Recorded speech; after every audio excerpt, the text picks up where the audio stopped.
இருந்தாலும் மனசோட மனசாக பேசிய ஒரு காலம், தூரத்தில் இருந்தாலும் தொடர்ந்து உன் அருகிலே குலவிய ஒரு காலம். இன்று நானும் ஓரத்தில்,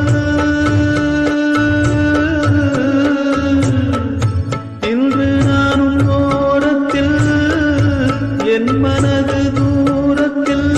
வீதியில் இசைத்தாலும் வீணைக்கு இசையுண்டு, வீடாகி போகாது கேட்கின்ற நெஞ்சுண்டு. வேங்குழல் பாடுது வீணையோடு. உங்குத்தம்மா என் குத்தம்மா, யார நானும் குத்தம் சொல்ல. இது உன் குத்தம்மா என் குத்தம்மா, யார. Download ShareChat.